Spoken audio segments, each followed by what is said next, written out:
players that might be coming from Escape from Tarkov and are curious, is Marathon a game I should be checking out when it comes out tomorrow on Thursday, March 5th?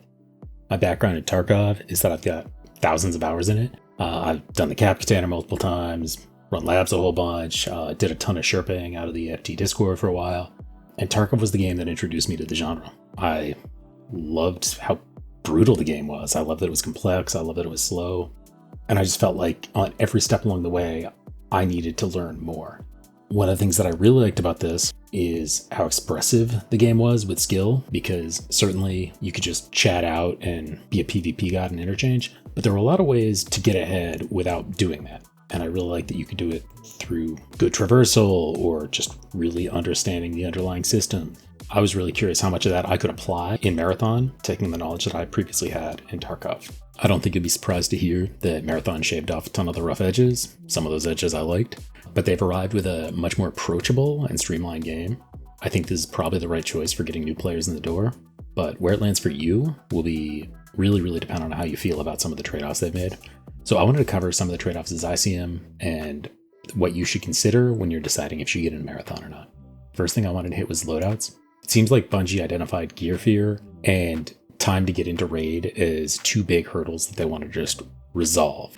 I think that's probably right. I think those would be places where people might bounce off of the game, and they've got answers for both of those in the sponsored kits.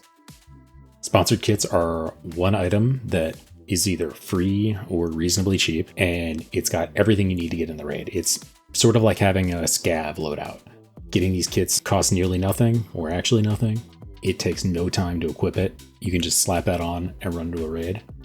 I think there's an additional benefit to these kits to mitigate gear fear, which is that there's no emotional attachment to any of these weapons or mods that you found in raid before that you might be bringing into raid and terrified to lose. These kits are just faceless, and you're not committed to any of them. I think they'll get you comfortable with losing that gear. Coming from Tarkov, not really a huge deal, but it is something that you can use to make things easier and just less friction when you get running with it. Another component of getting into raid quickly is that the loading time and matchmaking is just so much faster than Tarkov. The last thing I did to mitigate gear fear, there's a shell called Rook, and Rook is basically just a scav. I've got kind of a list here of ways that he's just like a scav and also ways that he differs. Rook, like a scav, is allowed to equip items from your stash. He can spawn in a random time in the raid. His loadout improves as you increase faction rep. He cannot progress quests, and he's loosely affiliated with the enemy NPCs. Unlike scavs, Rook has a fixed loadout. You can improve that loadout by progressing your faction rep, but that's going to be set every step along the way. That's not going to be randomized. He can't queue up as a party like you could in Tarkov, and then enemy NPCs are hostile to you by default. He has an ability that allows him to stealth and disguise himself as an enemy, and he can walk around high NPC areas and loot or escape from PMCs, whatever he needs to do. But he's not just by default invisible or friendly to scavs like he would be in Tarkov. The final major difference is that there's no lockout timer on it like there would be in Tarkov, so you can just spend all afternoon running scav runs in Marathon if you want to. Marathon really does a great job preventing players from feeling like they hit a dead end. I know every now and then in Tarkov, somebody gets gear screwed just enough that they have to restart their account. There's no reason to do that ever in Marathon, and I think even just knowing that is going to be really reassuring to new players, so I think they've made a great call with that. For me, most of this is just easy slam dunk positive stuff, with the one sort of exception being that I sort of liked my trademark budget kits in Tarkov, and using these sponsored loadouts instead is easy, it's fast, I get it, but it's not my MP153 with the cheap target ring on it. It's just not. Next, I want to hit build crafting. Build crafting and configuring your character and their abilities, sort of like an Apex Legends character, is something that's going to be completely unlike Tarkov. I've got no real touch point for it, except that's what you're doing, so you're going to need to be aware that exists. Weapon modding is something you can more directly compare to Tarkov. The weapons in Marathon have modding slots. Those slots require certain pieces and are only compatible with certain guns. The different mods will have rarity, which is slightly different from Tarkov, but I think you can loosely assign like rarity and cache to get an idea how that works. You'll have better stats with that. Although it is the case that at the highest end, rarity will materially impact the way a gun behaves and give it additional perks or functions. There's also a mod slot that is not really analogous to anything in Tarkov, which gives you perks as you would see them in Call of Duty or Destiny. Those are things like your gun does more damage when you're low on stamina, or high heat in the marathon terms, more credits on a kill, explosion on a kill, that sort of thing. Depending on what you like about build crafting, this is either going to really appeal to you or completely turn you off. If you want gun tinkering simulator, this isn't going to do it for you. There's none of that. There's no rail systems. Forget about it. But if you like making a gun that's yours, you may actually have more ability to do that in Marathon than you would have in Tarkov. I think Tarkov does a really good job letting you aesthetically customize your gun, but at the end of the day, you're really just solving for like ergo and recoil, whereas there's a lot of different ways you can go in Marathon. Next, I want to hit questing. Questing's kind of a mixed bag. I'm going to start with the thing that really turns me off and just get that out of the way. You can only progress one quest at a time. In Tarkov, you're used to, I've got 3 or 4 quests that I might be able to do in customs, and I'm going to run out, and whatever happens, happens, and I'm going to progress whatever I can. That's not the case in Marathon. What Marathon does instead is that when you get into a party, you can see what your squad's quests are, so that way you can work together to accomplish all 3 of your quests at a time. I've been told, but have not independently verified, that you actually get XP for completing your squad mate's quests as well. This seems crazy to me, but if that's the case, fine. I guess that's sort of your stand-in. If not, it really just seems like it's artificially slowing things down and making it so certain raids will feel like you've accomplished nothing. I do see the benefit for new players in that they're not going to have to try and memorize 15 different quests that they're going to have to progress, so it makes sense to me sort of either way. But that's my issue. The upsides, though, that you can help your friends do their quests. You can see what your friends' quests are, you can plan ahead, and you're not just relying on your buddy who's shouting at his mob in the next room to try and communicate accurately what quest he needs to do. You can verify that yourself. Quests are also just generally better communicated. I'm not going to the wiki to figure out where the hell the golden pocket watch is. And that's really, really nice. And then finally, the way they do traders is also pretty cool. Instead of traders, they have factions, and each faction is represented by an AI representative, and that's sort of your trader. The AI agents have a lot of personality. They're so glossy, they've got cutscenes, it's really cool. If you like the sci-fi story, it's going to do something for you. If you wanted grim, miserable Russia, you're going to miss that. In summary, for questing, you'll be impressed at how well Marathon communicates their quests, unlike Tarkov, but it is kind of a bummer the way they don't let you multi-track quests like you would expect to. Next, I wanted to combat. This one's going to be really easy. You're going to like it or you won't. It's nothing like Tarkov. It's not a milsim. It plays like an Apex or a Destiny or a Warzone. If you're comfortable with that in a game and you're okay playing a shooter that is not a milsim, great. No problem here. If you only want to play milsims, this is definitely not your game. Moving on to maps. The 2 maps available at launch both seem to be about the size of Reserve. It's a little hard to quantify because of how fast your character moves in this game compared to Tarkov. Things that I noticed are that buildings feel a lot smaller, even if they're large relative to your character model, just because of the way you can climb them so quickly, you can get around so quickly. It doesn't feel like you're sort of locked in labyrinths or whatever. I know you could get trapped in a dorm on customs, and that would be a problem. There's really not too much of an equivalent to that in this game because, just jump out the window, it's fine. And then the other part of this is even the traversals just feel a lot easier. While there are some wilderness areas like you would have, there's no big ones. And even when you're in the ones that exist, you've just got cover everywhere and you're not looking for the lines to follow. You're not looking to manage your sight lines. You're not looking to avoid skylining, anything like that. You just sort of walk wherever. And if anything happens, you've got cover everywhere. You just dip behind.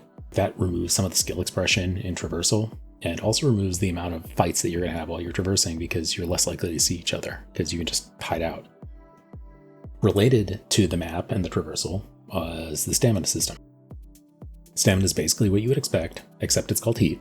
It regenerates about as fast as Tarkov, it spends about as fast as Tarkov. What I do like that they've done in this is because it's heat, they can play with it. So if you're in the rain or in water, your heat will dissipate more quickly. But other than that, heat is heat is heat. Behaves just like stamina. Then the last point on maps here is the exfil system. Exfil system is really different from Tarkov. The way it works, unlike Tarkov, is that you're going to have beacons that spawn, I think they're at set locations. They're going to spawn at set locations around the map, but not all of them. So they're going to spawn at random set locations around the map on a timer. And once you get to the timer, you activate it, which is going to send a giant beam into the sky, announce it to everyone more or less. and then give you a minute for it to warm up. Once it's done warming up, a hula hoop will spawn around it, and that's your sign to jump in there. And once you're in that hula hoop for 10 seconds, any players in that zone will get exfilled. This does mean that if your whole squad is in there and you step out at the last second, they're going to get exfilled, and then that exfill is going to go away, and you're going to have to find another one or wait for the next round of exfills to spawn in. There's also an additional wrinkle with some of these exfills where you'll look on the map and they'll say that they're guarded exfills, and that means that they're going to spawn in a few enemies, probably about as difficult as getting like a raider and 2 scavs. You got to kill those before you exfil. It's obviously going to make noise, it's going to let people know that you're there, it's going to tax your resources and make you a great target for third partying. As it stands, there hasn't been a lot of exfil camping. I think I would expect to see a lot more of that as the game gains popularity and people realize that that's a move. I could also see an answer to that in running around and just activating these exfil beacons and kind of keeping people guessing, because if you're activating it and running, people might show up and you're gone and they won't know what the deal is. Finally, I want to talk about consumables, which in this case are going to be your ammo and your meds. My experience has been that Marathon is extremely forgiving compared to Tarkov. You could obviously take the sponsored kits in, which are one way that you can just get things for free, so that's great. But also, the pricing of the meds and ammo isn't too bad, and the spawn rate in the maps is pretty good, actually. Also, you can just kill NPCs with knives very easily, and that wouldn't happen in Tarkov. There's been a bunch of complaining about this from players online during the initial test here, but don't get it twisted. The resources in Marathon are so much more available than Tarkov. If you know how to manage your resources in Tarkov, you're going to be fine in Marathon. And there's some additional reasons for this with underlying systems. And basically there's only 5 kinds of ammo total, and there's no tiers of ammo within an ammo caliber. The ammo breaks out into sort of 2 and 2 and 1 in the 5 types. Your first pair is going to be light and heavy bullets. Your next one are going to be volt batteries and cells, which are basically light and heavy energy weapons. And you have MIPS ammo, and MIPS ammo is used for shotguns and snipers. Very straightforward. Something kind of interesting about the energy weapons is that they have like a mag mechanic like Tarkov, so whenever you reload it, you're just going to drop it and you're going to lose what ammo is left in there. So you do have to manage that a bit more, but other than that, really, really straightforward. The meds component is also a lot more straightforward. And mostly, you can't get screwed by not having the right kind of meds.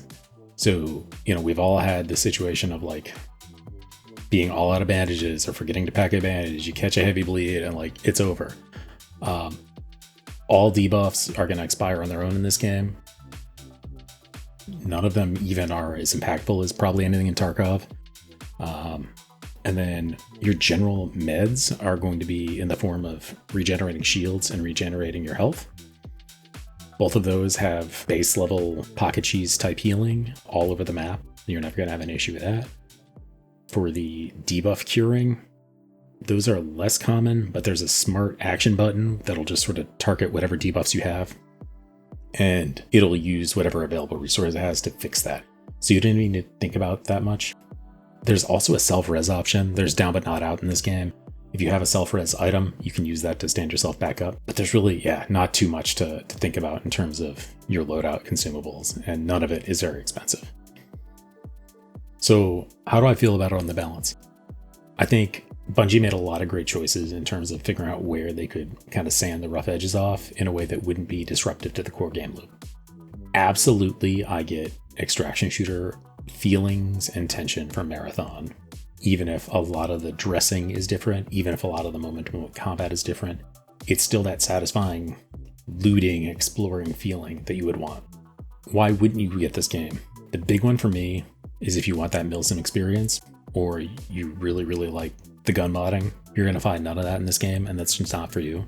But if you want to play an extraction shooter with your friends that haven't usually played extraction shooters, maybe they don't want to play Tarkov, maybe it's too much, maybe they picked up Tarkov and bounced off it. I've got a few friends like that. This is a really, really good place to start them. You get to play with friends that you would normally play with, and I think that's really, really special. I also think there's value to just having a more low-key experience. I think this is maybe a more direct competitor to PvE Tarkov rather than PvP, just because the stakes are lower. So for me, it was an absolute no-brainer. This is going to be my main game going forward. I'm going to be playing it a whole bunch. Yes, it's not as in-depth as Tarkov, but maybe that's right for me right now. And it's definitely worth it to play this kind of game with my friends. So that's how it shakes out for me. I'd be curious how it shakes out for you guys. If you have any additional questions about like how this game works, I know there's so much in this game I can't possibly touch on it all, but I'd be happy to answer that in the comments or in subsequent videos. And I'm definitely going to be releasing a ton of videos down the line, hopefully with a focus on how to get around the map, how to do the things the game doesn't necessarily teach you, so that I can get more people in the door and having fun with this genre. So thanks for stopping by, and I will see you on the next one.